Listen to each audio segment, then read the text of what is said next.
إن الحمد لله نحمده ونستعينه ونستغفره ونعوذ بالله من شرور أنفسنا ومن سيئات أعمالنا من يهده الله فلا مضل له ومن يضلل فلا هادي له وأشهد أن لا إله إلا الله وحده لا شريك له وأشهد أن محمدا عبده ورسوله صلى الله تعالى عليه وعلى آله وصحبه وسلم تسليما كثيرا أما بعد فأعوذ بالله من الشيطان الرجيم محمد رسول الله والذين معه أشداء على الكفار رحماء بينهم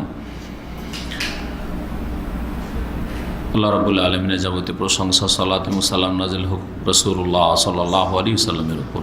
আজকে আমাদের ধারাবাহিক আলোচনা সিরাতুন নবী সাল্লাল্লাহু আলাইহি ওয়াসাল্লাম, নবী সাল্লাল্লাহু আলাইহি ওয়াসাল্লামের সিরাত জীবনী সম্পর্কে, যা প্রতি শনিবারে আমরা কয়েক সপ্তাহ থেকে শুরু করেছি।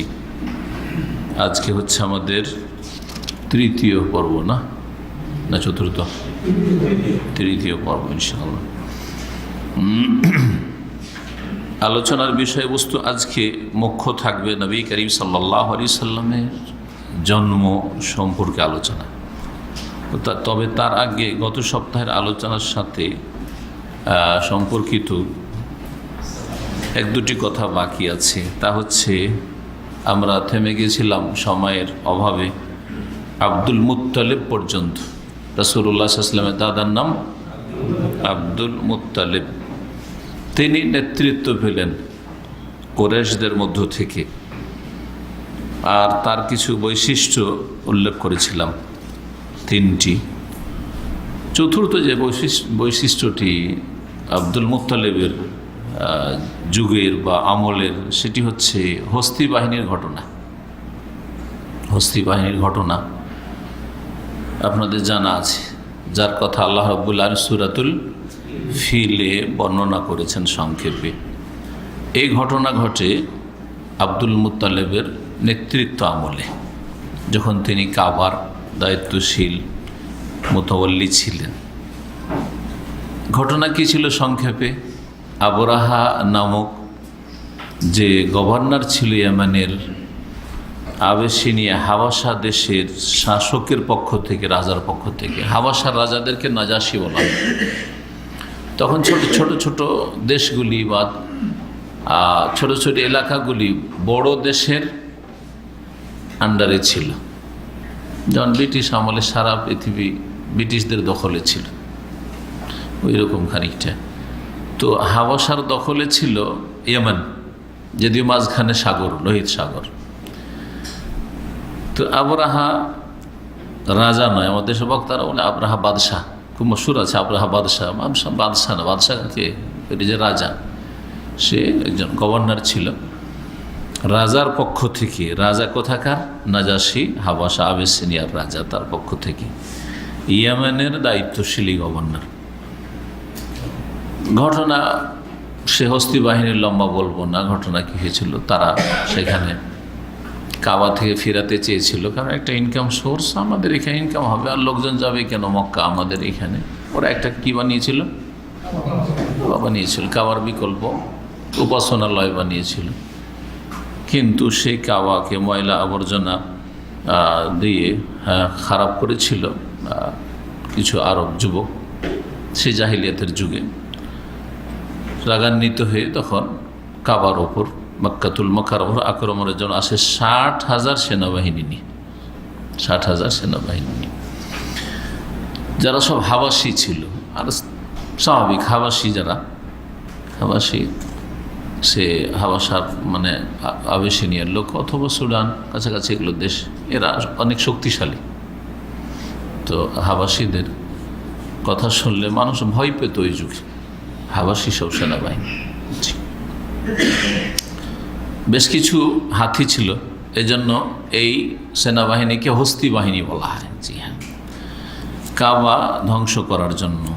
কিন্তু যখন মুজদালিফা আর মিনার মাঝামাঝি একটি স্থানে আসলো, মুজদালিফা আর মিনার মাঝামাঝি একটি জায়গায় আসলো, যেই জায়গাটিকে বলা হয় ওয়াদি মুহাসসির।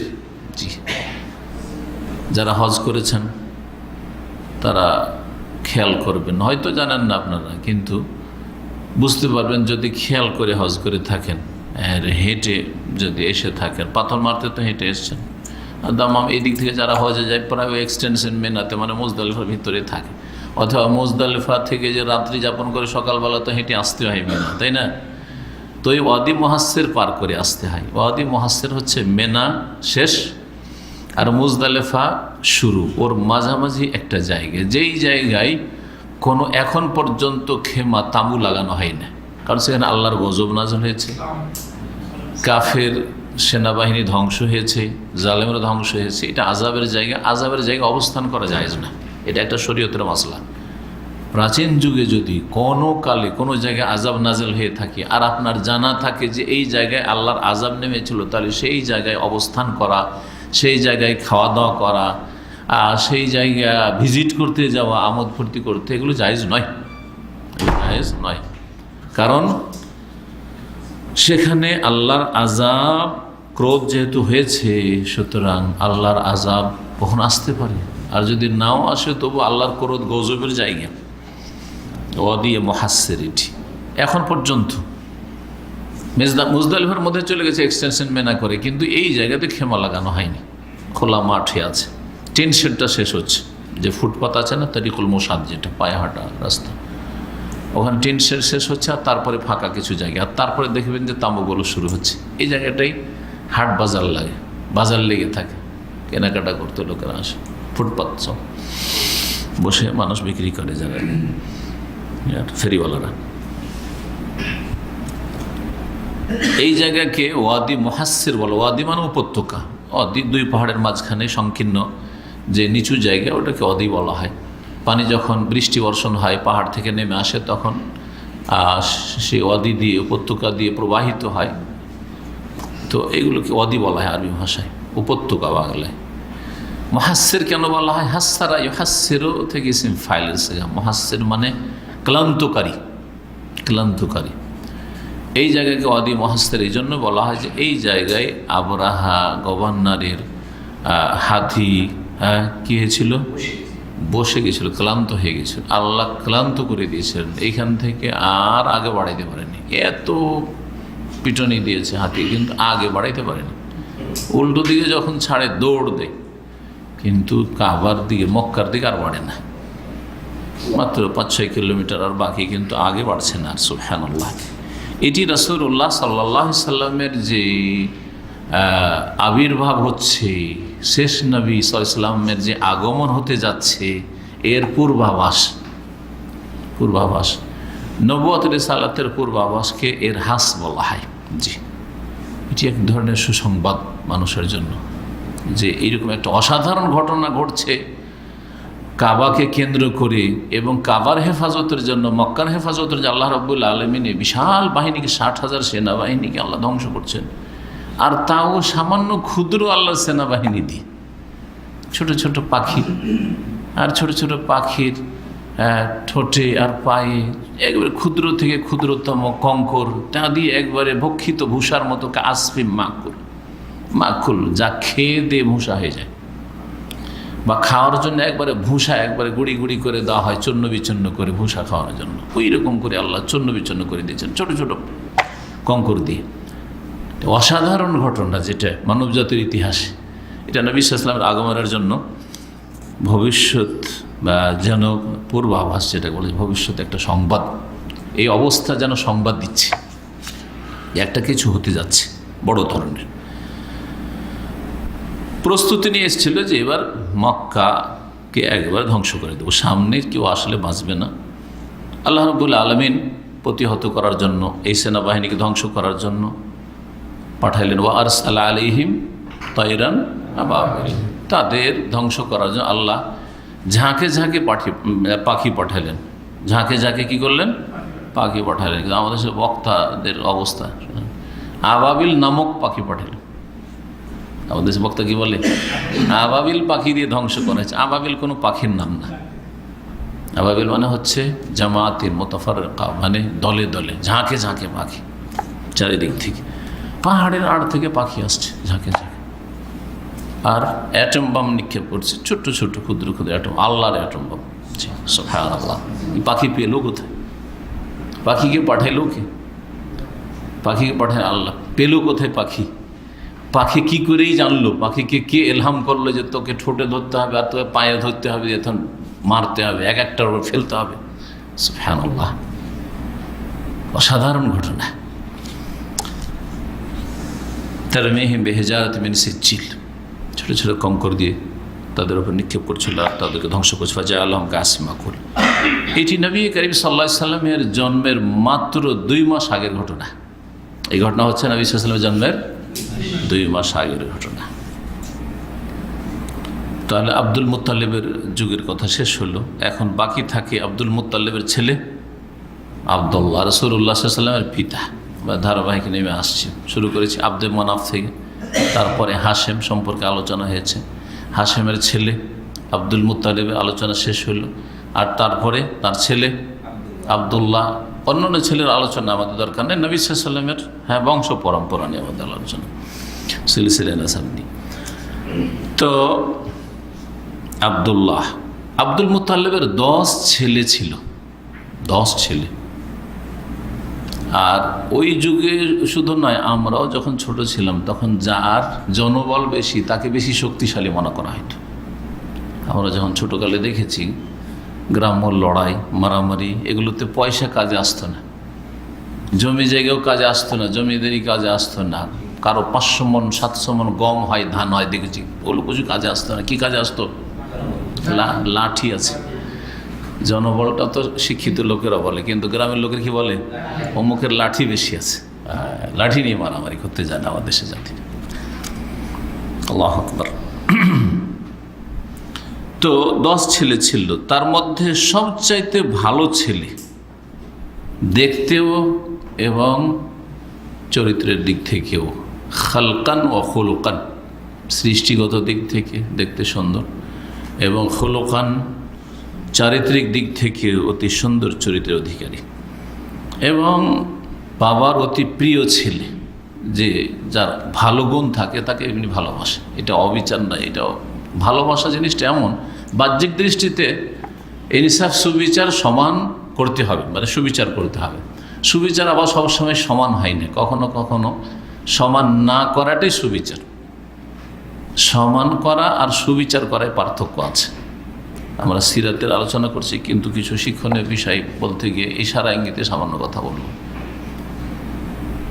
যদি আপনি একটা ছেলেকে মাদ্রাসায় পড়ান ধরেন, আর একটা ছেলেকে আপনি ডাক্তারি পড়ান, দুজনের খরচ সমান হবে? সমান হবে না। তো না, দুজনকে সমান দেবো, পড়বি পড়, না পড়বি না পড়, হবে নাকি? তাহলে একই রকম পড়া পড়াইতে হবে। তাহলে ডাক্তার বানাইলে সবগুলিকে ডাক্তার বানাইতে হবে, ইঞ্জিনিয়ার বানাইলে সবগুলিকে ইঞ্জিনিয়ার বানাইতে হবে, আলেম বানাইলে সবগুলিকে আলেম হাফেজ বানাইতে হবে, তাহলে না সমান হইল? তাহলে তো কেউই করতে পারবে না, এটা সমান করতে পারবে কেউ? একটা ছেলে সুস্থ, তার স্বাস্থ্যের ক্ষেত্রে 1 পয়সা খরচ হয়, আর একটা ছেলে অসুস্থ, বছরে লাখ লাখ টাকা খরচ হয়। যে ছেলেটা সুস্থ যদি হিংসা করে, লাখ লাখ টাকা খরচ করছেন আর আমার জন্য 1 পয়সা খরচ করেন না, আপনি ইনসাফ করেন না, আপনি কেমন বাপ? ঠিক হবে? সমান তো করলো না, কিন্তু সুবিচার করলো। লক্ষ লক্ষ লাখ এক ছেলে যেন খরচ করছে, আর একজন কিছুই করতে হয় না সারা বছর, এটি হচ্ছে সুবিচার, কিন্তু সাম্য নয়। ইসলাম হচ্ছে সুবিচারের দিন, সাম্যর দিন না। আর পশ্চিমা থিওরি হচ্ছে, বা সমাজবাদ, তারপরে মার্ক্সবাদ, এগুলি হচ্ছে কি? সমান করো, সবকে সমান করো। অসম্ভব, তারাই সমান করতে পারেনি। কারণ চীনে সবাই সমান, রাশিয়াতে সবাই সমান না, সমান করতে হয় না, পৃথিবীতে কোথাও সমান। নারী পুরুষকে সমান করবো, সম্ভব? অসম্ভব কথা। কিন্তু নারী পুরুষের সুবিচার করবো, এটা ইসলাম। অবিচার হবে না, কোনো নারীর অবিচার হবে না, কোনো পুরুষের অবিচার হবে না, এটা হচ্ছে ইসলাম। ভালো করে বুঝতে হবে।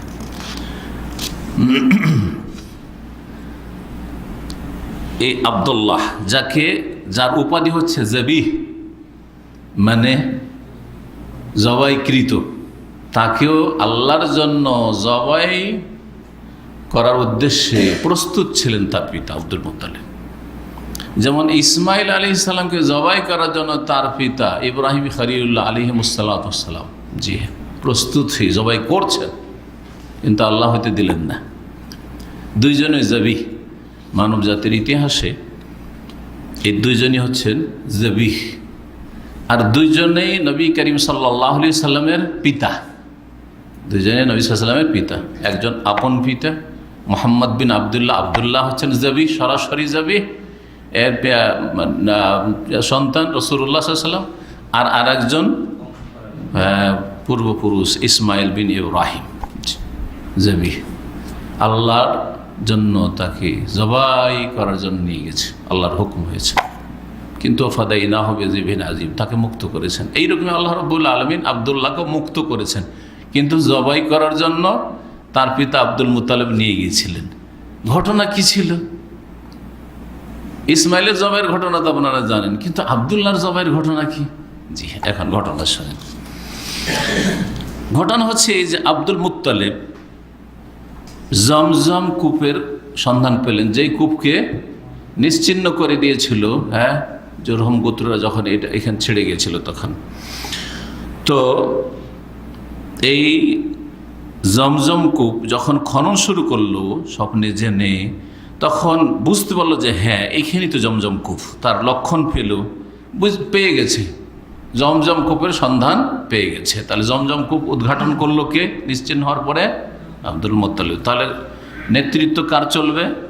মালিকানা জমজমের ওপর আব্দুল মুত্তালিব, স্বাভাবিক। তখন কুরাইশরা ঝগড়া বাঁধিয়ে দিল, না তোমাকে একাই দখল করতে দেবো না, আমাদের দখলে থাকা।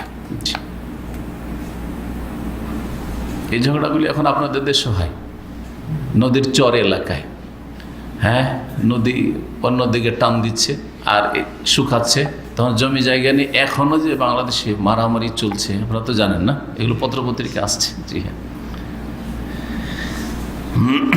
মানুষের আল্লাহর ভয় না থাকার কারণে আর সুবিচার করব এবং সুবিচার চাই এটা নেই, সেই জন্য ব্যাস নিজের পেট ভরবো, নিজের স্বার্থ পুরা করবো, যার ফলে এসব হয়ে থাকে। যখন ঝগড়া লেগে গেল তখন আব্দুল মুত্তালিব তাদের সামনে দুর্বল হয়ে গেলেন, পেরে উঠছেন না, একা সবাই একদিক। তখন তিনি মান্নত করলেন যে লাইন আতাহুল্লাহু আশারাতা আবনা, আল্লাহ যদি আমাকে 10টা ছেলে পুরা, তখন পর্যন্ত 10টা ছেলে পুরা হয়নি, আল্লাহ যদি আমাকে 10টা ছেলে সন্তান দিয়ে দেন, আর তারপরে তারা যদি বড় হয়, সাবালক হয়, শক্তিশালী হয়, আর তারপরে যদি এদের প্রতিরোধ করতে পারে যে কোনো সময় এইরকম মুহূর্তগুলিতে, লায়াজবাহান্না আহাদাহুম, তাহলে তাদের একজনকে আল্লাহর জন্য জবাই করে দেব। কী করব? কুরবানি করে দেব একজনকে। তো মানুষ কুরবানি করাটা মানব জাতির ইতিহাসে ছিল এরকম। জি হ্যাঁ, বলিদান যেটা হিন্দুরা বলছে, এখনও অনেক মেয়েদেরকে, সুন্দরী সুন্দরী মেয়েদেরকে হিন্দুরা বলিদান করছে। এই জাহিলিয়াতে, এই কুসংস্কার, এই নোংরামি এখন হিন্দুদের মধ্যে মজুদ রয়েছে। মালদ্বীপ গিয়েছিলাম, তো ওখানে ওই বলিদানের ঘটনা শুনলাম। মালদ্বীপ কি করে মুসলিম দেশ হলো? মালদ্বীপ ভারতের পাশে, সাগরের ভিতরে ছোট্ট দ্বীপ, কিছু সামান্য কিছু দ্বীপ, আর সেখানে 100% 100% মুসলিম কি করে হলো? এই রহস্য জানতে গিয়ে ওখানে দেখলাম যে সুবহানাল্লাহ, ওর ঘটনা খুব সুন্দর ঘটনা আছে, আজকে ইন্টারনেটে আছে এই ঘটনা, অনেকে হয়তো শুনে হবে, নাহলে শুনতে পারবে। ওইদিকে যাচ্ছি না, মালদ্বীপের কিসসা শোনাইতে। তো ওখানে বলিদানের ব্যাপার সবার ছিল। প্রতিদিন একটা সুন্দরী মেয়েকে কি করতে হবে? বলি দিতে হবে, ওই পানিতে ভাসাইতে হবে। আর ওদের ধারণা ছিল যে দেবতা আছে বা দেউ আছে, যে এটা চাই, না হলে আমাদেরকে ধ্বংস করে দেবে, ডুবিয়ে ধ্বংস করে দেবে, সর্বনাশ করে দেবে। প্রত্যেক দিন একটা করে সুন্দরী দিত।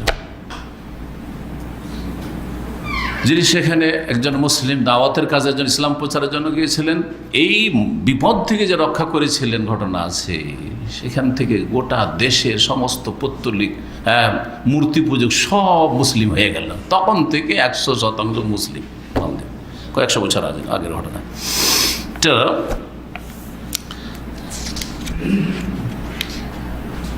যখন 10টা ছেলে পুরা হয়ে গেল, এখন কাকে জবাই করবে?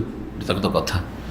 তখন কোরআ করলো, কোরআ করা, যেটাকে আপনারা আপনাদের ভাষায় লটারি করা বলে, কিন্তু লটারিটা যেহেতু জুয়া, সেই জন্য লটারি শব্দটা নিয়ে আসতে খারাপ লাগে। আরবি ভাষা বললে কোরআ।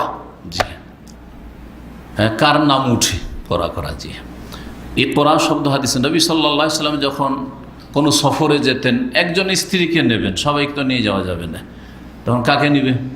ওকে কেন নিবে, আমি যাব। তখন কি করতেন? আকরা বাইনা নিসাইহি, স্ত্রীদের নাম লিখে লিখে কোরা করতেন, যার নাম উঠবে সে যাবে। আপনি বিদেশ আছেন, দুটো যদি বিয়ে করে থাকেন, দু বিয়েওয়ালা এখানে নাই কেউ, দুটো বিয়ে করে থাকেন, হ্যাঁ আছে, হ্যাঁ ও আচ্ছা মাশাআল্লাহ, না একটা নুস নুস হয়ে গেছে, হাফ হাফ হয়ে গেছে। যাই হোক, দুটো সমান সমান থাকতে হবে, যারা দুটো রাখবে দুটো সমান সমান থাকবে, তাইলে বলবো যে দুটো আছে। আর দুটো একটা এরকম উল্টে গেছে, এরকম হয়ে আছে, তাহলে তো হইল না, দুটো হলো না, একটি হয়েছে। তো কি করতে হবে? ও বলছে আমার ভিসা আগে দাও, বলছে আমার ভিসা আগে দাও, তো কী করবেন? আপনি তো ইমান এত মাশাআল্লাহ, এত শক্তিশালী, বলছে ছোটোটাকে আগে নিয়ে যাও, বড়টা তো বুড়ি হয়ে গেছে, ও নিয়ে যা লাভ কি? ও ছেলেগুলোর মা, ওকে নিয়ে যা লাভ কি? এখন কচিটাকে নিয়ে যাই। এই হলো আমাদের ইমান, জি এ হলো আমাদের ইমান। না না না, নবী সাল্লাল্লাহু আলাইহি সাল্লাম করা করতেন, যার নাম উঠবে, হ্যাঁ ছোটোর নাম উঠুক আর বড়োর নাম উঠে, কোরা করলেন যে যার নাম উঠবে ওকে কুরবানি করা হবে। ওয়াকাতিল কোরা তো আল আব্দুল্লাহ, আব্দুল্লাহর নাম উঠল, একবার না বারবার, যতবার কোরা করছে আব্দুল্লাহরই নাম উঠছে। ওই সুন্দর ছেলেটা, সবচেয়ে ভালো ছেলেটার নামই উঠছে কুরবানিতে, ওকেই কুরবানি করতে হবে। কাবা ঘরের কাছে নিয়ে গেলেন যে আল্লাহর ঘর কাবার কাছে গিয়ে জবাই করবো, কারণ ওদের ধর্ম ছিল সব কি কাবার শ্রদ্ধা করতো, তারা হজ করতো, উমরা করতো, কিন্তু কুসংস্কারে ভরা। কাবার চারিদিকে মূর্তি পূজাও করছে, আবার কাবার তওয়াফও করছে, শিরিকও করছে, কোরবানি করছে, জবাই করছে, জবাই করার পরে রক্তগুলি কাবাতে কিছু মাখিয়ে দিচ্ছে, কিছু এর সামনে পেশ করছে, গোস্ত রক্ত দেবদেবীর সামনে উলঙ্গ হয়ে তওয়াফও করছে, যেমন ন্যাংটা পীরের ধর্ম আপনার দেশের মুসলিমদের, ওই রকম ছিল মক্কার মুশরিকদের ধর্ম, খিচুড়ি ধর্ম, আসল ধর্ম ছিল না। ইব্রাহিম আলাইহিস সালাম ধর্মকে তারা বিকৃত করে দিয়েছিল, যেমন আমাদের দেশের অধিকাংশ মুসলিমরা রাসূলুল্লাহ সাল্লাল্লাহু আলাইহি ওয়াসাল্লামের ধর্মকে বিকৃত করে দিয়েছে।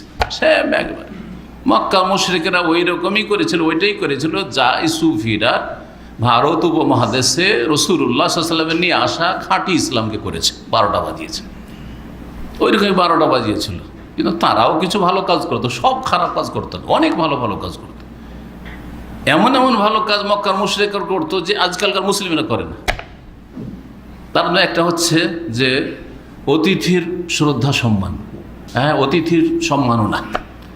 আর যদি এখানে একটা বাইরে থেকে লোক আসে, তারা রিয়াজ থেকে এসছে, জেদ্দা থেকে এসছে, লোকটাকে দেখছেন যে অপরিচিত লোক, অথবা জানতে পারলেন যে লোকটা জেদ্দা থেকে এসছে অথবা রিয়াজ থেকে এসছে, সবাই খুব বেশি হলে সালাম দেওয়া, কেমন আছেন, ভালো আছেন, টান দিয়ে চলে যাবেন। কেউ জিজ্ঞাসা করবেন না যে চলেন খাওয়াই, যেহেতু আপনি মুসাফির, আমার মেহমান, চল।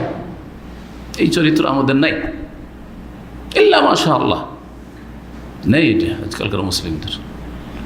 কিন্তু তারা মেহমান মানে শুধু আত্মীয় স্বজন নয়, তাদের মেহমান মানে কুটুম্ব নয়, মেহমান মানে যে কোনো লোক বাইরে, মেহমান মানে মুসলিম অমুসলিম যে কেউ হোক না, অপরিচিত লোক বাইরের লোক এসে ওকে খেতে দিতাম, থাকতে দিতাম। মেহমানের জন্য গোটা গোটা উঁট জবাই করে দিত। আপনি যদি 1 কিলো গোস্ত কিনে নিয়ে আসতে পারবেন একটা মেহমানের জন্য, এখন যা আছে ওই খাইয়ে দিই, বাসি মাসি খুব বেশি।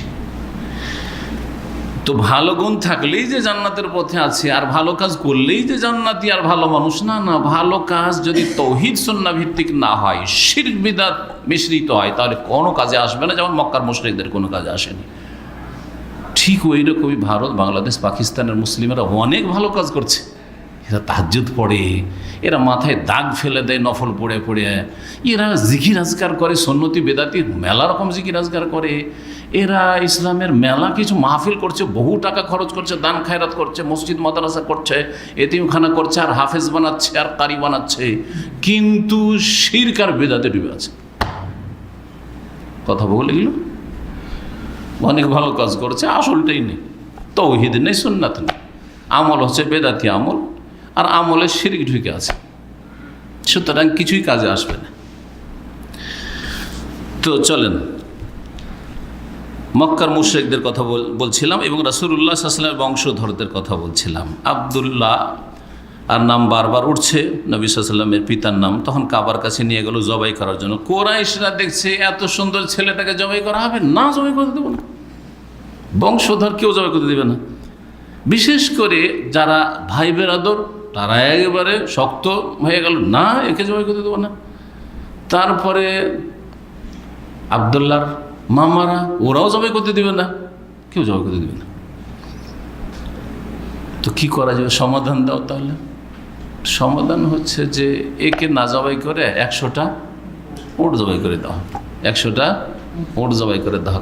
একজন মানুষের মূল্য হচ্ছে 100টি উট, আর সেটা হচ্ছে ইসলামের দিয়াত, যেটা ইসলামে রাখা হয়েছে।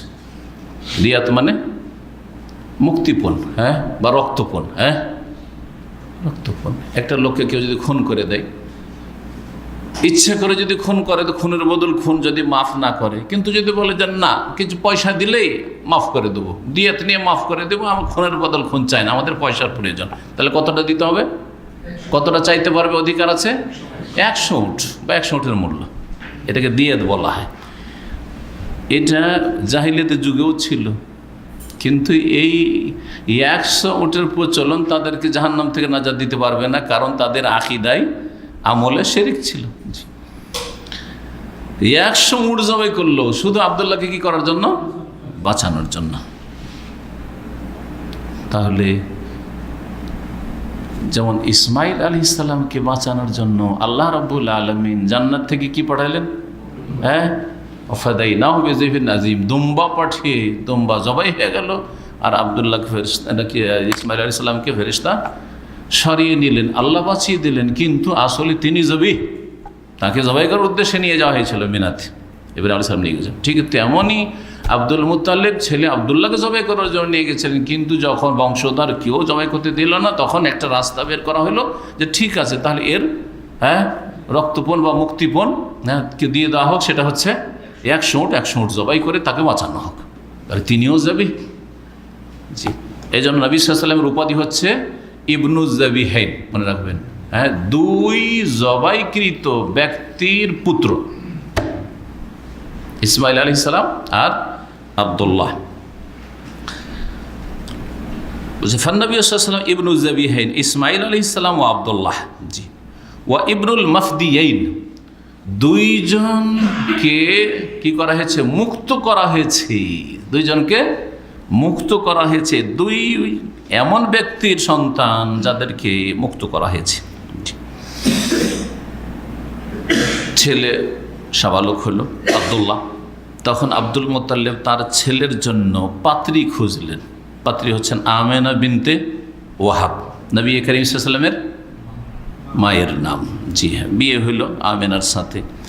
কোরাইশ বংশের বড় সম্ভ্রান্ত পরিবারের এই ভদ্র মহিলা আমেনা, বড় ভালো চরিত্রের এবং বড় শ্রেষ্ঠ এবং সম্ভ্রান্ত পরিবারের এবং সম্ভ্রান্ত মেয়ে।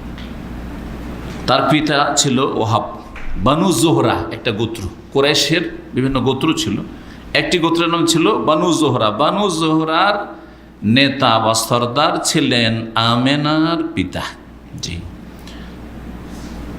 বিয়ের প্রস্তাব হইল, পেগাম হইল, আর তারপরে বিয়ের শাদী হলো, আর তারপরে তাদের বাসর হলো, দেখা সাক্ষাৎ হলো স্বামী স্ত্রীতে আব্দুল্লাহর আমেনার সাথে। রাসূলুল্লাহ সাল্লাল্লাহু আলাইহি সাল্লাম গর্ভে আসলেন। গর্ভে আসার কিছুদিন পরেই আব্দুল মুত্তালিব ছেলেকে বললেন যে যাও, ব্যবসা করতে যাও, তুমি রুজি রোজগারের দরকার আছে, ব্যবসার জন্য যাও। কোথায়? একটি বর্ণনা বলছে যে মদিনার উদ্দেশ্যে, তাহলে ছোট ব্যবসাগুলি কাছাকাছি হইত। আমরাও যারা ব্যবসায়িক, কিছু কাছেও চলে, কিছু দূরেও ব্যবসা চলে, চলেন। তো মদিনায় ব্যবসার জন্য অথবা শাম দেশে ব্যবসার জন্য গিয়েছিলেন, আর শাম দেশ থেকে ব্যবসা করে ফিরে আসছেন, অথবা মদিনাতে ব্যবসায়ী ছিলেন যদি দ্বিতীয় উক্তি না হয়। যাই হোক, মদিনায় ফিরে এসে, যদি শাম দেশ গিয়ে থাকেন ব্যবসায়ী আব্দুল্লাহ, মদিনায় ফিরে এসে তিনি ওখানে অসুস্থ হয়ে পড়েন আর ওখানেই ইন্তেকাল করেন। মদিনায় ইন্তেকাল হলো। সেখানে নাবেগা জুবিয়ানি একজন শায়ের কবি ছিলেন, তার বাড়িতেই তাকে দাফন করা হয়। এই ঘটনা হচ্ছে রাসূলুল্লাহ সাল্লাল্লাহু আলাইহি ওয়াসাল্লামের জন্মের পূর্বে। সঠিক মতে বললাম কি জন্য, কারণ আরেকটি দুর্বল মত হচ্ছে যে নবী সাল্লাল্লাহু আলাইহি ওয়াসাল্লামের জন্মের পরে, ভূমিষ্ঠ হওয়ার পরে আব্দুল্লাহর ইন্তেকাল হয়েছে। অবগতির জন্য বললাম, কিন্তু যেটা প্রসিদ্ধ সেটা হচ্ছে যে মাতৃগর্ভেই ছিলেন, আর রাসূলুল্লাহ সাল্লাল্লাহু আলাইহি ওয়াসাল্লাম কি হয়েছেন, ইয়েতিম হয়েছেন। আল মৌলেদ, নবী সাল্লাল্লাহু আলাইহি ওয়াসাল্লামের জন্মকাল বা জন্মস্থান দুটোই। মৌলেদ ইসিম জারফ হইতে, ইসিম জারফ জারফে জামানও হইতে পারে, জারফে মাকানও হইতে পারে। মৌলেদ, মৌলেদ আরবরা মৌলেদ বলে, কিন্তু আমাদের দেশের লোকেরা, ভারত, বাংলাদেশ, পাকিস্তানের লোকেরা কি বলে? এটাকে মিলাদ বলে, উর্দু করে বলে। কি বলে? মিলাদ। আর মিলাদ মানেও বুঝে না, বিশেষ করে বাঙালি যদি মিলাদ মানেই বুঝে না। মিলাদ মানে কি তাহলে? জন্মের স্থান অথবা সময়কাল। জন্মের শাব্দিক অর্থ মিলাদের হচ্ছে জন্মের স্থান অথবা কাল, হয় জন্মের সময়, কোন সময় কোন দিনে জন্ম, এটা হচ্ছে মিলাদ। আর না হলে কোন জায়গায় জন্ম, এটা হচ্ছে মিলাদ। আপনাদের একামাতে লেখা আছে মাকানুল মিলাদ, জন্মস্থান, জন্মস্থান বা মিলাদ, জন্মের তারিখ। তো আমাদের দেশের মানুষে কি বুঝে মিলাদ মানে? মিলাদ মানে দরুদ শরীফ পড়া। শুধু দরুদ শরীফ না, তার সাথে একটা আয়াত পড়তে হবে সুর ধরে একবারে, ইয়া আইয়ুহান নবী ইন্না আরসালনাকা শাহিদান ওয়া বাশশিরান ওয়া নাযীরা, এইটাই হোক, অথবা আরসালনাকা ইল্লা রাহমাতাল লিল আলামিন হোক, অথবা লাকাদ জাআকুম রাসূলুম মিন আনফুসিকুম আজিজুন আলাইহি মা আনিতুম হারিসুন আলাইকুম বিল মুমিনিনা রাউফুর রাহিম। একবারে শুরু করে সুন্দর করে পড়তে হবে। কোরআন শুরু করে পড়া ভালো, ঠিক আছে। আর তারপরে এটাতে হবে না, শুধু কিছু কবিতা ছন্দ পড়তে হবে আরবিতে, বালাগাল ওলা বে কামালিহি, কিছু করতে হবে, এইটা সুরসার করতে হবে। তারপরে আরবি শুধু কবিতা পড়ে হবে না, কিছু ফার্সি পড়তে হবে, উর্দু পড়তে হবে। আরে মুঝে কুছ মিলে না মিলে, ইয়ানি ওসাই জিসে আল্লাহ মিলে, কিছু বলতে হবে। ও বালাগুল ওলা বে কামালি করতে হবে। আর তারপরে তখন আল্লাহুম্মা সাল্লি আলা, সাল্লি আলা, ওপরে সালাত কর, কার ওপরে? আর নাই, আপনারা বলেন সাইয়্যিদানা, আমরা বক্তা বলছে, আমি বলবো না, হইল কথা বোঝা গেছে। আর তারপর তো শেষখানে একটু জিলেপি টিলেপি বিতরণ হইল। আমি গিয়েছি দু একটা মিলাদে, সেজন্য বলছি। আমাদের এলাকায় হাই স্কুলে মিলাদ হইত, মানে হিন্দুরা পূজা করতো, পূজার অনুষ্ঠান। আর মুসলিম ছেলেরা বলতো যে আমাদের একটা কিছু না করলে তো আমাদের চাঁদা দেওয়া হারাম হবে, আর চাঁদা না দিলেও তো উপায় নেই। তখন আমাদের দেশের স্কুলের মুসলিম ছেলেরা বলতো যে ঠিক আছে, আমরা কি করব, মিলাদের নামে একটা জলসা করব, অনুষ্ঠান করব। তো যে এলাকায় আহলে হাদিস প্রভাব আছে সেখানে তো বেদাত ফেদাতগুলো এগুলো হইতো না, কিন্তু বেশিরভাগ জায়গায় তো মিক্সচার আছে। তো সবকে রাজি করার জন্য একটা বেদাতি বক্তা হইতো, একটা হইতো আহলে হাদিস বক্তা হইতো। আহলে হাদিসে তো সহি কথাই কিছু বলে গেল, কিন্তু বেদাতি বক্তা বেরোলি হইল তো কবর মাজার পূজা সব বলে চলে গেল। দেওবন্দি হলে তাদের বেদাত তবলিগ এইসব বলে গেল। এইসব করে আল্লাহুম্মা টুম্মা করে আর শেষখানে জিলাপি বিতরণ। শ্রোতারা আসলে জিলাপি খাওয়ার ধান্দাতে থাকে। এত ধাক্কাধাক্কি জিলাপির জন্য, ছোট তখন ছিলাম, 12 বছর বয়স সম্ভবত হবে, দেখলাম যে ধাক্কাধাক্কি করে জিলাপি পাওয়া যাবে না। জি হ্যাঁ, এই তামাশা দেখেছি তুই একবার হাই স্কুলে জিলাপি খাওয়া, মিলাদ মাহফিলের কথা বলছেন না? এটা হলো বাঙালি মিলাদ, এটা হলো বাঙালি মিলাদ। এখন কোরআন এবং হাদিসের মিলাদ শুনের, নবী সাল্লাল্লাহু আলাইহি ওয়াসাল্লামের জন্মের স্থান এবং তারিখ। ওলেদা রাসূলুল্লাহ সাল্লাল্লাহু আলাইহি ওয়াসাল্লাম বেশেবে বানি হাশিম ফি মাক্কাতা, রাসূলুল্লাহ সাল্লাল্লাহু আলাইহি ওয়াসাল্লাম জন্মগ্রহণ করেছেন মক্কাতুল মুকাররমায় বনু হাশেমদের ঘাঁটিতে। শেব পাহাড়ের, পাহাড় চারিদিকে পাহাড় আর পাহাড়, তাই না? পাহাড়ের মাঝখানে যদি একটু জায়গা আছে বসবাসের, যেখানে সুরক্ষিত স্থান, সহজে শত্রু আসতে পারবে না। কারণ তখন তো গোত্রীয় শাসন, যে কোনো সময় বাইরে শত্রু এসে আক্রমণ করে লুটপাট করে সবকে মেরে শেষ করে চলে গেল। এই জন্য সুরক্ষিত জায়গাতে বসবাস করতো মানুষ। আগের মানুষরা যে বসবাসের জন্য জায়গা চয়েস করতো, এতে অনেক রহস্য আছে। প্রত্যেকটি দেশ সম্পর্কে যদি আলোচনা করা যায়, কিছু রহস্য আছে। আমাদের দেশের গ্রাম অঞ্চলগুলি, যেগুলো গ্রাম, পুরোনো গ্রাম, অধিকাংশ দেখবেন নদীর কিনারা কিনারা, নদীর পাড়ে পাড়ে লম্বা গ্রাম চলেছে। কি জন্য? পানির সুবিধা, পানির সুবিধা, পানির কোনো অভাব হবে না, হ্যাঁ, ইত্যাদি ইত্যাদি। তো এইরকমই শেবে বানি হাশেম, বানু হাশেমরা এই গোত্রটা যেই ঘাঁটিতে বসবাস করতো মক্কায়, সেখানে জন্ম হয়।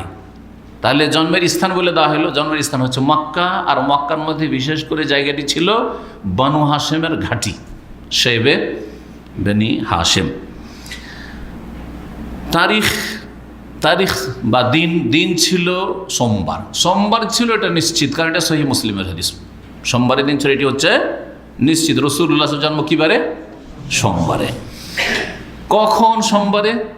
সকালবেলা, ঠিক ফজরের সময়। ফজরের সময় জন্ম, একবারে ভোরে ভোরে বরকতের সময়। জি। তারিখটা কি ছিল, এটিতে নানা মত রয়েছে, একাধিক মত রয়েছে। প্রসিদ্ধ মত হচ্ছে, যেটা ছোট বড় মুসলিমরা প্রায় জানে, সেটা হচ্ছে 12ই রবিউল আউয়াল। এটা হচ্ছে মশহুর, প্রসিদ্ধ হলেই যে সেটা সূক্ষ্ম হবে আর সহি হবে সেটা জরুরি নয়। যেমন কোনো একটা ঘটনার ক্ষেত্রে, কোনো একটা ঐতিহাসিক বিষয়ের ক্ষেত্রে, তেমনই ব্যক্তিত্বের ক্ষেত্রে মনে রাখবেন যে কোনো ব্যক্তি খুব বিখ্যাত হয়ে গেছে সেই জন্য বড় আলেম সে আর বড় আল্লামা, এইটাও নয়। অনেক বড় বড় আলেম আছে, হয়তো সে কোনো একটা সাবজেক্টে জনগণের কাছে পরিচিতি লাভ করতে পারেনি, সেই জন্য সে বিখ্যাত হয়নি। হয়তো আল্লাহর ওতে মাসলিহাত আছে, কিন্তু তার কাছে অনেক এলেম আছে। হয়তো এলেম কারো কাছে কম আছে, কিন্তু দিতে পারে বেশি, সেই আকীদার হইলেও এদিক থেকে হয়তো সে দিতে পারে কথার মাধ্যমে, লিখনের মাধ্যমে, অথবা বক্তব্যের মাধ্যমে, সেই জন্য খ্যাতি লাভ করেছে। আবার কখন আল্লাহর মাসলিহাত আছে যে কারো খ্যাতি কী জন্য হয়ে গেল আল্লাহ ভালো জানে। আবার খ্যাতি লাভ করলে যে সেই লোকটা ভালো মানুষ, এটাও জরুরি না, কারণ অনেকে ধোঁকা খায় এগুলোতে। জরুরি না। কখনো কখনো আল্লাহ রাব্বুল আলামিন, খুব মূল্যবান, কখনো কখনো আল্লাহ রাব্বুল আলামিন মানুষকে ওপরে উঠান। কিসের জন্য? বেশি ওপর থেকে তাকে আছাড় দেওয়ার জন্য। অনেক জ্ঞানীদের কথা এটা, আর গুরুত্বপূর্ণ কথা মনে রাখেন। সুতরাং আপনারা যে যেখানে আছেন, যদি আল্লাহ কাউকে ওপরে উঠিয়ে দেন, পয়সাতে রাতারাতি একবারে বড় লোক হয়ে গেলেন, মান সম্মানে রাতারাতি বড় লোক হয়ে গেলেন, হ্যাঁ, আর কিছুতে নেতৃত্বে রাতারাতি অনেক বড় নেতা হয়ে গেল, ছিল চেয়ারম্যান হয়ে গেল, কি বড় মন্ত্রী, ও লাফ দিয়ে একবারে 5-10 বছর মধ্যে। আরে বাপরে বাপ, অহংকারের শেষ নেই। হ্যাঁ, বাংলাদেশের 1 নম্বর 2 নম্বর ধনী হয়ে গেছে, অহংকারের শেষ নেই। স্বর্ণের চেয়ারে বসে, স্বর্ণের পাত্রে খাওয়া দাওয়া, আর হারাম আর পাপে ডুবে আছে। ধোঁকা খাওয়ার কিছু নেই। আল্লাহ আপনাকে অনেক ওপরে উঠে, কিসের জন্য? ওপর থেকে আছাড় দেওয়ার জন্য।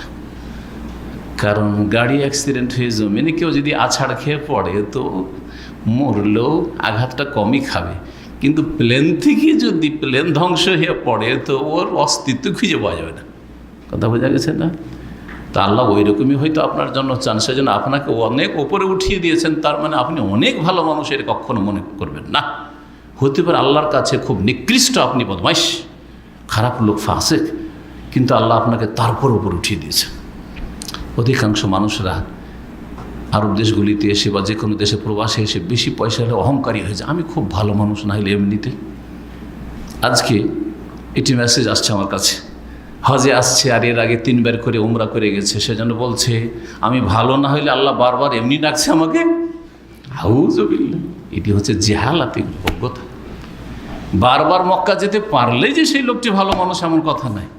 অনেক গরিব আছে, আল্লাহর ওলি, আল্লাহকে অত্যন্ত ভালোবাসে, কিন্তু তাকে দারিদ্র দিয়ে আল্লাহ পরীক্ষা করেছে, অভাব দিয়ে পরীক্ষা করেছে।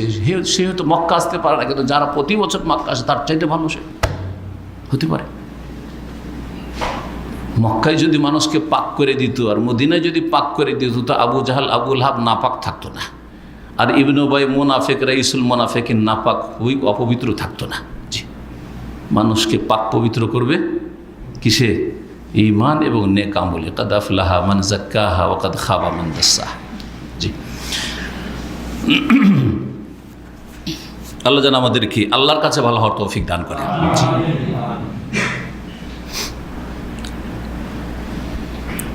কি বলছিলাম? রাসূলুল্লাহ সাল্লাল্লাহু আলাইহি ওয়াসাল্লামের জন্ম সোমবারে একমত, কিন্তু তারিখ প্রসিদ্ধ হচ্ছে 12 রবিউল আউয়াল, কিন্তু গবেষক ওলামারা বলছেন সেটি ছিল 9। এটি শেখ সাফিউর রহমান বহরাতপুরি, আমাদের উস্তাদ, তার কিতাব রাহিকুল মাখতিমও এটাকে প্রাধান্য দিয়েছেন, ঐতিহাসিক যেসব উক্তিগুলি রয়েছে তার মধ্যে। আর এই আমার সামনে যে কিতাবটি রয়েছে রওজাতুল আনওয়ার, তাতেও এটিকে প্রাধান্য দেওয়া হয়েছে। বলা হয়েছে এটি হচ্ছে আসাহ, এটি হচ্ছে আসাহ, বেশি সহি, বেশি সহি। তবে আল্লামা নাসিরুদ্দিন আলবানী রহমতুল্লাহ আলাই এই কিতাবে যে রেওয়ায়তগুলি বর্ণনা করে নিয়ে আসছেন তাতে বলেছেন 8ই রবিউল আউয়াল এটা বেশি সহি। সুবহানাল্লাহ। তাহলে 3টি উক্তি আপনাদের সামনে বললাম, 3টি উক্তি বললাম। 8 রবিউল আউয়াল হইতে পারে, আর 9 রবিউল আউয়াল হইতে পারে, আবার 12 রবিউল আউয়াল প্রসিদ্ধ যেটি উক্তি রয়েছে। 12 রবিউল আউয়ালে যারা মিলাদের বেদাত করে তারা কখন করে? কখন করে? 12 রবিউল আউয়ালে করে। অথচ গবেষণা বলছে যে সোমবার, ওই বছরের সোমবারটি ছিল 9 রবিউল আউয়াল। 12 রবিউল আউয়াল হইতে পারে না, 8, 9, 9। বুঝতে পারছেন? তাহলে যদি এটাই হয় তাহলে এই যে এক তো বেদাত করছেন মিলাদের, হ্যাঁ, জন্মবার্ষিকী পালনের। জন্মবার্ষিকী হচ্ছে খ্রিস্টানদের থেকে আসা।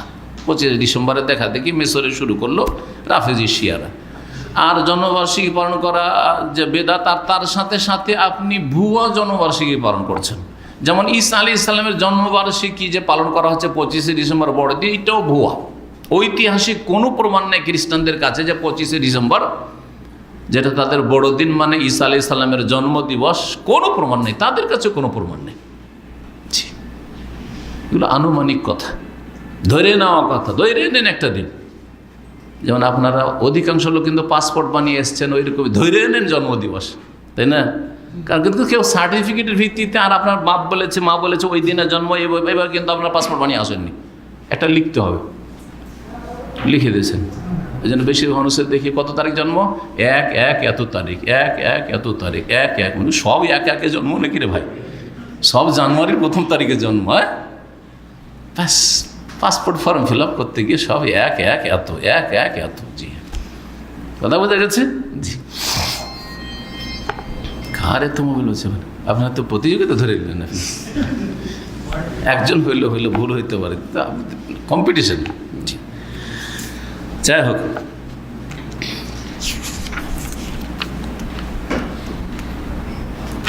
জন্মবার্ষিকী বেদাত। জন্মবার্ষিকী পালন করা কি বললাম? বেদাত। আর তার সাথে সাথে 12 রবিউল আউয়াল রাসূলুল্লাহ সাল্লাল্লাহু আলাইহি সাল্লামের জন্ম হয়েছে, এটা সাব্যস্ত নয় বা স্বীকৃত নয়, আর আসলে বিশুদ্ধ নয়। জি, সন্দেহপূর্ণ। আমি একবার মিথ্যা না এটা বলবো না, কারণ ইখতিলাফ যখন আছে, কিন্তু সন্দেহপূর্ণ। কথা বোঝা গেছে না? জি হ্যাঁ, সতর্কতার জন্য এটা বললাম। আর তার সাথে সাথে আরেকটি কথা জেনে রাখেন যে 12 রবিউল আউয়াল রাসূলুল্লাহ সাল্লাল্লাহু আলাইহি সাল্লামের জন্ম নিয়ে সন্দেহ আছে, কিন্তু নবী সাল্লাল্লাহু আলাইহি সাল্লামের মৃত্যু 12 রবিউল আউয়াল, এতে কোনো সন্দেহ নেই। কারণ মৃত্যুর সময়টা সবাই মনে রেখেছে যে রাসূলুল্লাহর ইন্তেকাল হচ্ছে, তারিখটা কেউ ভুলেনি, তাই না? কিন্তু যেদিন জন্ম হয় সেদিন কেউ জানতো না যে এটা রাসূলুল্লাহ, সুতরাং ভালো করে মনে রাখি। কেউ জানতো নাকি? কেউ জানতো না, সেজন্য মনে রাখেনি, গুরুত্ব দেয়নি, ভুলে গেছে। আমাদের যেমন আমরা যতই বড় হয়ে যায় না কেন, জন্ম তারিখটাও বাপ মা যদি না বলে তাহলে আমাদের জানার কোনো উপায় নেই। আর কাছের লোক যদি ঠিক করে কেউ না বলতে পারে তো জানার কোনো উপায় নেই, আনুমানিক ধরে নিতে হবে। তখন ওই রকমটাই হয়েছে। তা রাসূলুল্লাহ ইন্তেকাল কয় তারিখে? হ্যাঁ, 12 রবিউল আউয়াল। তাহলে এই যে জন্মবার্ষিকী পালন করছেন, জন্মবার্ষিকী পালন করা আনন্দ না শোক? আনন্দ। জন্মবার্ষিকী যেন পালন করে আনন্দ করার জন্য। আর তারপরে আনন্দের নামও তো দিয়েছেন ঈদে মিলাদুন্নবী। ঈদ মানে কি? ঈদ মানে শোক করা না, ঈদ মানে আনন্দ করা। আনন্দ করা, খুশি আমোদ ফুর্তি করা, ধুমধাম করে ভালো ভালো খাওয়া, ধুমধাম করা, আনন্দ প্রকাশ করা, এর নাম হচ্ছে ঈদ। ঈদের দিন আমরা করি, ঈদুল ফিতরে করি, ঈদুল আজহায় করি, এটা হচ্ছে ইসলাম। ভালো ভালো খাই, ভালো ভালো খাওয়াই, আর দেখা সাক্ষাৎ করি।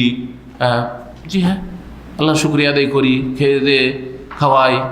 জি হ্যাঁ, ভালো ভালো কাপড় পরি, এটার নাম ঈদ। তাহলে ঈদে মিলাদুন্নবী যখন, তাহলে যারা ঈদে মিলাদুন্নবী পালন করছে 12 রবিউল আউয়ালে, তারা রাসূলুল্লাহ সাল্লাল্লাহু আলাইহি সাল্লামের ইন্তেকালের দিনে, উম্মতে মুসলিমার সবচেয়ে বড় শোকের দিনে তারা কি করছে? আনন্দ করছে। আপনার শোকের দিনে যদি আপনার গ্রামবাসী আনন্দ করে, তারা আপনার দোস্ত না দুশমন? দুশমন। তাহলে রাসূলুল্লাহ সাল্লাল্লাহু আলাইহি সাল্লামের ইন্তেকালের দিনটা মুসলিম উম্মার যারা খাঁটি লোক তাদের জন্য শোকের দিন, শোকের দিন। মুসলিম উম্মার শোকের দিনে বিদাতিরা ঈদে মিলাদুন্নবী করছে, তাহলে এরা মুসলিম উম্মার আর ইসলামের দোস্ত না দুশ্মন? দুশ্মন। এর বুঝতে পারা গেছে? জি, যদি জ্ঞান থাকে, বুদ্ধি থাকে তো বোঝার চেষ্টা করেন এবং এই বেদাতগুলিকে তালাক দিয়ে কোরআন হাদিসের দিকে ফিরে আসেন। আল্লাহ যেন তৌফিক দান করেন। এই ছিল আরবি মাস হিসাবে রবিউল আউয়াল মাসে রাসূলুল্লাহ সাল্লাল্লাহু আলাইহি ওয়াসাল্লামের জন্ম। অন্য মাসের উক্তি আছে, বেশ কয়েকটি উক্তি আছে, কিন্তু রবিউল আউয়াল মাসটা আমরা ধরে নিলাম। 3টি উক্তি, কিন্তু এই 3টি হচ্ছে রবিউল আউয়াল মাস সম্পর্কে, 8, 9 আর 12। এই দিনটি ছিল ইংরেজি মাস হিসাবে এপ্রিল মাসের 22 তারিখ। এপ্রিল মাসের 22 তারিখ। হ্যাঁ, কত? হ্যাঁ, 570 না, 571। 571, 22 এপ্রিল 571। জি, ঈসাই খ্রিস্টাব্দ যেটাকে লোকেরা বলে থাকে, মুসলিমদের খ্রিস্টাব্দ না বলে ঈসাই বলাটাই ভালো। নবী করিম সাল্লাল্লাহু আলাইহি সাল্লামের যখন জন্ম হইল, জন্মের সময় যে সেবা শুশ্রূষা করে বা এই যে বাচ্চা ভূমিষ্ঠ হওয়ার কাজগুলি করে, হ্যাঁ, একে কি বলে? হ্যাঁ, কি বলে? ধাই বা ধাত্রী। জি হ্যাঁ। তার নাম ছিল শেফা বিনতে আমর। তার নাম ছিল, এক মহিলা, শেফা বিনতে আমর। এই হাসপাতালে আমাদের মা বোনদের যাওয়ার আগে আমাদের মা বোনদের, মা খালাদের যে বাচ্চা হইতো, তো সিস্টেমটা তো আপনাদের জানা আছে? জানা আছে? কীরকম? গ্রামের এলাকার কোনো একজন অভিজ্ঞ মহিলা যে বাচ্চা ভূমিষ্ঠ হওয়াটা বুঝে, কেমন করে বাচ্চা সহজে ভূমিষ্ঠ হবে বা ওই সময়টা কি করতে হয়, ওর একটা এক্সপিরিয়েন্স হয়ে গেছে। ও কোনো জায়গায় পড়াশোনা করেনি, কিন্তু ওর একটা অভিজ্ঞতা, এগুলো করে করে করে হয়ে গেছে, ওর মাধ্যমে বাচ্চা হইতো, তাই না? জি হ্যাঁ। তো তিনি ছিলেন শেফা বিনতে আমর, আব্দুর রহমান বিন আউফ প্রখ্যাত সাহাবী রাদিয়াল্লাহু তাআলা আনহুর মা।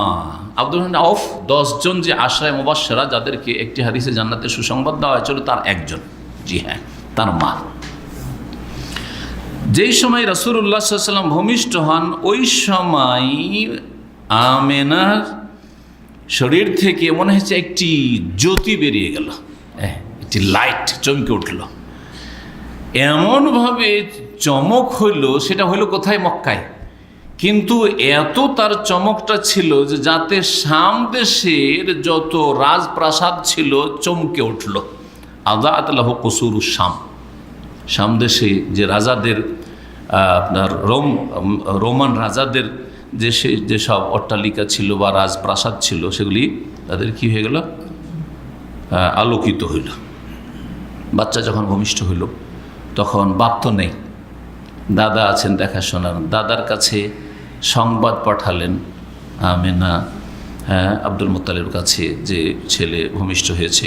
আব্দুল মুত্তালিব দৌড় দিয়ে ছুটে আসলো, বড় আনন্দের সাথে, খুশির সাথে ছুটে আসলো, নিজের কোলে নিলেন। আর কোলে নেওয়ার পরে কাবা ঘরে নিয়ে গেলেন, আল্লাহর শুকরিয়া আদায় করলেন।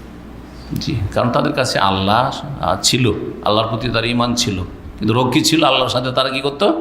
শিরক করতো। সুতরাং আমাদের দেশের এক শ্রেণীর লোকদের বড় সংশয় যে কি করে এদেরকে বলছেন যে এরা ইসলাম থেকে বেরিয়ে যাচ্ছে বড় শিরক করে, যারা মাজারে সিজদা করছে, কবর মাজার পূজা করছে, এরা নামাজ পড়ছে, এরা আল্লাহকে মানছে, এরা পরকালে বিশ্বাসী, এসব বলছে না? বলছে না? অনেকের কিন্তু এটা সংশয় যে কি করে বলছেন যে এরা মুশরিক, এরা বড় শিরককারী, ইসলাম থেকে বেরিয়ে যাচ্ছে। তো সেম একই রকম আব্দুল মুত্তালিব, দেখেন, নাতির জন্ম হয়েছে, ছেলের ঘরের নাতি, পোতার জন্ম হয়েছে, খুশিতে ছেলেকে নিয়ে কোথায় যাচ্ছেন? দেবদেবীর কাছে যাচ্ছেন না, কাবা ঘরে যাচ্ছেন। কার কাছে শুকরিয়া আদায় করতে? আল্লাহর শুকরিয়া আদায় করতে। তাহলে আল্লাহর প্রতি বিশ্বাস তাদের ছিল, কিন্তু রোগ কি ছিল? আল্লাহকেও রাজি করতো আর গায়রুল্লাহকে রাজি করতো। আল্লাহর জন্য কিছু ইবাদত করতো আর কিছু ইবাদত উপাসনা গায়রুল্লাহ দেবদেবীর জন্য করতো। এটাই তো করে আজকালকার যারা বেরলবি আকীদার লোক, যারা মাজারপন্থী, যারা সুফি, তারা 5 ওয়াক্ত মসজিদে নামাজও পড়ছে, আর ওরসের সময় গিয়ে তারা মাজারে গায়রুল্লাহকে সিজদা করে ঈমান হারাচ্ছে নাকি। দোয়া করলেন আল্লাহ রাব্বুল আলামিনের কাছে আব্দুল মুত্তালিব, এবং নাম রাখলেন মুহাম্মদ। ঐতিহাসিকরা বলেছেন যে এর আগে আরবদের মধ্যে মোহাম্মদ নামটি পরিচিত ছিল না। নাম অনেকে দেখা দেখি রাখে, তাই না? যে এই নামটি খুব প্রচলন আছে, সেই জন্য আমি রাখছি।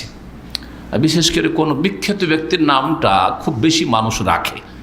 যেমন এক সময় 1947 ভারত পাকিস্তান দুটো দেশ হইল, আর ভারত পাকিস্তান স্বাধীন হইল, তাই না? তো ওই সময় মুসলিমদের বড় একজন নেতা ছিলেন, হ্যাঁ, মৌলানা আবুল কালাম আজাদ। তো বাঙালি জাতি এত মহব্বত করতেন আবুল কালাম আজাদের সাথে যে ঘরে ঘরে আবুল কালাম আজাদ, আবুল কালাম আজাদ, আজাদ ভাই, আজাদ ভাই, আছে না? এত আজাদ কোত্থেকে আসলো, কোনদিন আপনারা চিন্তা করেননি? ওইখান থেকে এসছে, বুঝা গেছে না? যেমন সাদ্দামের যুদ্ধের সময় কত যে সাদ্দাম পয়দা হয়েছে মুসলিমদের, বিশেষ করে ইন্ডিয়া, বাংলাদেশ, পাকিস্তানে মেলা সাদ্দাম পয়দা হয়েছে। ওরা নাম রেখেছে সাদ্দাম, সাদ্দাম অনেকে নাম রেখেছে। তো এইরকমটা হয়। তো কিন্তু রাসূলুল্লাহ সাল্লাল্লাহু আলাইহি ওয়াসাল্লাম নামটি ব্যতিক্রম, দেখা দেখি রাখা হয়। মুহাম্মদের নাম রাখলেন কি আশা নিয়ে? মুহাম্মদ মানে যিনি প্রশংসিত, যার অনেক প্রশংসা করা হয়, যার কি করা হয়? যার প্রশংসা করা হয়। এই আশা নিয়ে নাম রাখলেন দাদা, যে আমার এই নাতির বা পোতার যাতে করে খুব প্রশংসা হয়, গুণগান হয়, লোক যেন খুব প্রশংসা করে, বলে যে ছেলে ভালো, প্রশংসা হয়, ভালো ছেলে যেন হয়। ফাল নেওয়ার জন্য, জি, শুভ লক্ষণ নেওয়ার জন্য আকিকা করলেন, খাতনাও করলেন 7ম দিনে। তাহলে আরবদের মধ্যে 7ম দিনে আকিকা করা আর 7ম দিনে খাতনা করা এই প্রচলন ইসলাম আসার পূর্ব থেকে ছিল। এর থেকে একটা জিনিস বোঝা গেল যে ইসলাম আসার পূর্বে অনেক ভালো বিধানগুলি ছিল যেগুলি ইসলামে স্বীকৃতি দেওয়া হয়েছে, হ্যাঁ, বা রাখা হয়েছে, বহাল রাখা হয়েছে। কুরবানি, কুরবানি প্রাচীন সুন্নাত কোত্থেকে এসছে? ইসলাম প্রায় 4000 বছর আগে থেকে, ইব্রাহিম আলাইহিস সালাম যুগ থেকে কুরবানি চলে আসছে, তাই না? ইব্রাহিম আলাইহিস সালাম এই কুরবানি শুরু করেছেন। ওয়া তারাকনা আলাইহি ফিল আখিরিন, আল্লাহ কোরআনে বলছেন যে আদর্শ অন্যদের মাঝে আমি রেখে দিলাম। জি, বাইতুল্লাহর তওয়াফ করা প্রাচীন যুগ থেকে চলে আসছে, সাফা মারওয়ার সাই করা প্রাচীন যুগ থেকে চলে আসছে না? হজ করা, উমরা করা, মেনা, আরাফা, মুজদালিফা যাওয়া প্রাচীন যুগ থেকে চলে আসছে। এর মধ্যে কিছু কি করত? তারা কাটা ছেঁড়া করে 12টা বাজাইতো। তার মধ্যে মক্কার কোরাইশরা বলতো যে আমরা হচ্ছি হোমস, মানে আমরা হচ্ছি বীর পুরুষ, আমরা হচ্ছি কাবার খাদেম, স্পেশাল লোক, ভিআইপি লোক, সুতরাং নাহনু আহলুল্লাহ ফালা নাখরুজু মিন হারামিল্লাহ, আমরা হচ্ছি আল্লাহর পরিবার, যখন স্পেশাল আল্লাহর ভিআইপি লোক, সুতরাং আল্লাহর হারামের এরিয়া থেকে হজের মৌসুমে হালাল এরিয়াতে যাব না, মানে আরাফায় যাব না। এই জন্য কোরাইশরা হজ করতো কিন্তু আরাফা যেত না, মুজদালিফা থেকে রিটার্ন, মুজদালিফাতে থাকতো, দিনে রাতখান থাকতো আর ফিরে চলে আসতো, আরাফা যেত না। আর অন্যরাকে বলতো যে তোরা 3rd ক্লাস লোক, তোরা নিচু শ্রেণীর লোক, বাইরে থেকে যারা এসছিস, তোরা মক্কায় থাকিস না, সুতরাং তোরা যা ওই আরাফা পর্যন্ত। অন্যরা আরাফা পর্যন্ত যেত। তাহলে আরাফাতে, মুজদালিফাতে, মেনাতে, এগুলোতে অবস্থান করা, এগুলো জাহিলিয়াতের যুগ থেকে চলে আসছে, প্রাচীন যুগ থেকে চলে আসছে। জি, হ্যাঁ, আল্লাহ রেখেছেন না রাখেননি? তো ইসলাম সবগুলিকে মনসুখ বা রহিত ঘোষণা করেননি, যেগুলিকে আল্লাহ ভালোবেসেছেন, পছন্দ করেছেন, যেগুলিতে কোনো আপত্তি মনে করেননি, সেগুলোকে রেখেছেন। তার মধ্যে খাতনা করা, খাতনা করা কার সুন্নাত? ইব্রাহিম আলাইহিস সালামের সুন্নাত। ইব্রাহিম আলাইহিস সালাম নিজের খাতনা নিজে করেছেন। আপনারা কেউ যদি নিউ মুসলিম হন, নিজের খাতনা নিজে করতে পারবেন?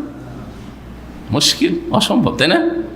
ইব্রাহিম আলাইহিস সালামকে আল্লাহ যত পরীক্ষা করে সব পরীক্ষায় পাস, একটি তো ফেল না, একটা সাবজেক্টে ফেল না। আল্লাহ ওয়াইজিব তাআলা ইব্রাহিম রাব্বহু বিকালিমাত, স্মরণ করো যখন ইব্রাহিম আলাইহিস সালামকে তার রব মালিক আল্লাহ যখন বেশ কিছু আদেশ দিয়ে পরীক্ষা করলেন, ফাতাম্মাহুন্না, সবগুলিকে পুরা করে দিলেন একবারে, সবইতে পাস, সব কিছুতে পাস। যখন সব কিছুতে পাস, তখন আল্লাহর মহাপুরস্কার। আল্লাহ বলছেন কালা ইন্নী জাইলুকা লিন্নাসি ইমামান, দেখো ইব্রাহিম, তুমি যখন সব পরীক্ষাতে পাস, এত বড় বড় পরীক্ষা করলাম, তখন তোমাকে সারা বিশ্বের জন্য আমি ইমাম বানিয়ে দিলাম। এমনি মানুষ বড় হইতে পারেন আল্লাহর কাছে। আল্লাহর কাছে বড় হওয়ার জন্য কিছু কোরবানি দেওয়া লাগে, কিছু কোরবানি, সময়ের কোরবানি দিতে হবে, এলেমের কোরবানি দিতে হবে, জানমালের কোরবানি দিতে হবে, জি হ্যাঁ, ব্রেন বুদ্ধির কোরবানি দিতে হবে, দিনের খাদেম হইতে হবে, আল্লাহর জন্য, আল্লাহর দিনের জন্য হয়ে যেতে হবে, তখন আল্লাহ বড় উঠাইবেন। জি, সুবহানাল্লাহ। তো ইব্রাহিম আলাইহিস সালামকে পরীক্ষা এটাও করলেন 80 বছর বয়সে। সুবহানাল্লাহ, সহিহ বুখারীতে হাদিস আছে, 80 বছর বয়সে আল্লাহ বলছেন যে ইব্রাহিম তোমার খাতনা করো। বুড়া মানুষকে আল্লাহ বলছে ইয়াক পরীক্ষা।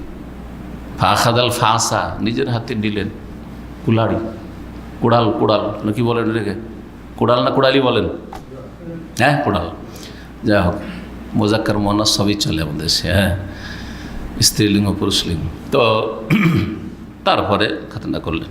তো নবী সাল্লাল্লাহু আলাইহি ওয়াসাল্লামের খাতনা তাহলে সপ্তম দিনে হয়েছে, নবী সাল্লাল্লাহু আলাইহি ওয়াসাল্লামের খাতনা সপ্তম দিনে হয়েছে। এটি একটি উক্তি, এটি উক্তি প্রসিদ্ধ, এই উক্তিটাকে উল্লেখ করেছেন এখানে লেখক। তবে জাদুল মাদে ইবনুল কাইয়িম রাহিমাহুল্লাহ নবী সাল্লাল্লাহু আলাইহি ওয়াসাল্লামের খাতনা সম্পর্কে 3টি মতামত উল্লেখ করেছেন। একটি হচ্ছে নবী ওলেদা মখতুনান, নবী সাল্লাল্লাহু জন্মই হয়েছিল খাতনা করা।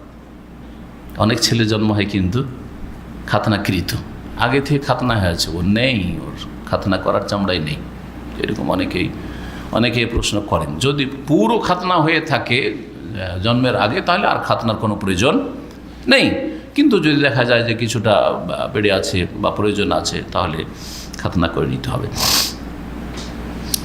আর আরেকটি উক্তি হচ্ছে যে না, তার দাদা খাতনা করেনি, তার চাচা আবু তালেব খাতনা করেছেন, আল্লাহু আ'লাম। তবে আরবরা সপ্তম দিনেই অধিকাংশ ক্ষেত্রেই তারা খাতনা করে থাকে। এটা এইখানে আমাদের ছেলেদের জন্ম হওয়াতে বুঝতে পারলাম। হাসপাতালে যখনই 7 দিনে হয় তার আগে ওরা বলে যে খাতনাটা করে নেন, খাতনা 7 তারিখে করে নেন।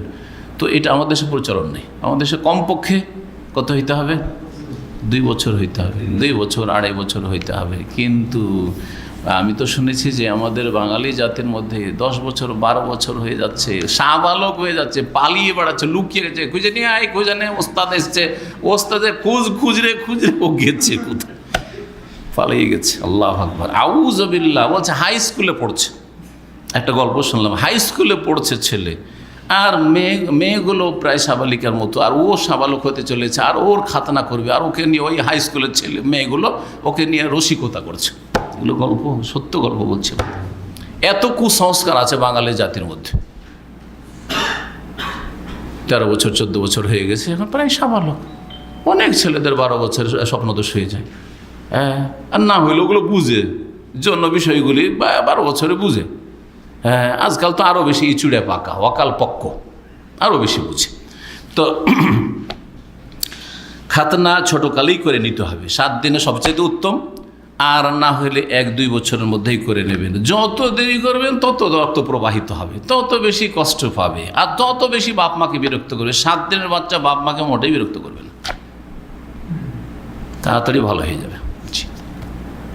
এটি সুন্নাহ। তো খাতনার সময় তারপরে আরবদের প্রচলন ছিল লোকজনকে খাওয়ানো, তো খাওয়িয়েছিলেন। ইসলামে এটি সুন্নত নয়, কিন্তু অনেকেই খাতনার দাওয়াত করে থাকে। অনেকে আমাদের দেশে কী করে, এই খাতনার দাওয়াতের বিদাত করে থাকে, এরকমটা করা উচিত নয়। নবী করিম সাল্লাল্লাহু আলাইহি ওয়াসাল্লামের ধাত্রী ছিলেন, মানে যেটাকে বলা হয় পরিচর্যাকারিণী, সেবা শুশ্রূষা করবে, দেখাশোনা করবে, কোলে নিবে। এই কাজে নিযুক্ত ছিলেন উম্মে আইমান নামক এক দাসী, যার নাম ছিল বারাকা হাবাসিয়া। হাবশা দেশের কালো একজন দাসী ছিলেন বা মেয়ে ছিল, যার কুনিয়াত ছিল উম্মে আইমান। আর উনি ছিলেন নবী সাল্লাল্লাহু আলাইহি ওয়াসাল্লামের পিতা আব্দুল্লাহ স্বাধীনকৃত দাসী। আরবরা দাসীদেরকে কি করতো, স্বাধীন করে দিত। স্বাধীন করলে ওকে বলা হয়তো মওলা। জি হ্যাঁ, স্বাধীন করে দেওয়ার পরে অনেক দাসীরা থেকে যেত। মালিক ভালো, কোথায় যাব, আমার আত্মীয় স্বজন কোথায় আছে জানার নাই, কোথা থেকে দাস হয়ে চলে এসেছে, আমি এই বাড়িতে আমি জীবনটা কাটিয়ে দিতে থেকে যেত। তো এই উম্মে আইমান ওই রকমই ছিলেন। আর উনি মাশাআল্লাহ, এই উম্মে আইমানকে আল্লাহ দীর্ঘ হায়াত দিয়েছিলেন। তিনি ইসলাম গ্রহণ করেছিলেন, রাসূলুল্লাহ সাল্লাল্লাহু আলাইহি ওয়াসাল্লামের সাথে হিজরতও পেয়েছেন, এবং নবী সাল্লাল্লাহু আলাইহি সাল্লামের ইন্তেকাল পর্যন্ত বেঁচে ছিলেন। নবী সাল্লাল্লাহু আলাইহি ওয়াসাল্লামের তিরোধানের ইন্তেকালের 5 অথবা 6 মাস পরে নবী সাল্লাল্লাহু আলাইহি সাল্লামের যে দেখাশোনা পরিচর্যাকারিণী ছিলেন উম্মে আইমান বারাকা হাবশিয়া রাদিয়াল্লাহু আনহা, তার ইন্তেকাল হয়। এখানে আজকের আলোচনা শেষ করছি, বাকি আগামী সপ্তাহে আলোচনা থাকবে নবী সাল্লাল্লাহু আলাইহি সাল্লামের স্তন্যপান, দুধপান এবং দুধমা আর ঘটনা, আর ওইসব যে ঘটনা হয়েছিল তার সাল্লাল্লাহু আলাইহি ওয়া সাল্লাম মুহাম্মদ ওয়া আলা আলিহি ওয়া সাহবিহি আজমাইন। কি বলে কোনটা? প্রথমটা নাম ছিল কি বললাম, বললাম না, শেফা বিনতে আমর, শেফা বিনতে আমর। আর যিনি ওই এর সময় ভূমিষ্ঠ হওয়ার সময় যিনি দেখাশোনা করেছিলেন, পরিচর্যা করেছিলেন, আর যিনি কোলে নিয়ে ঘোরাফেরা করতেন, আদর্শনা করতেন, উনি ছিলেন উম্মে আইমান।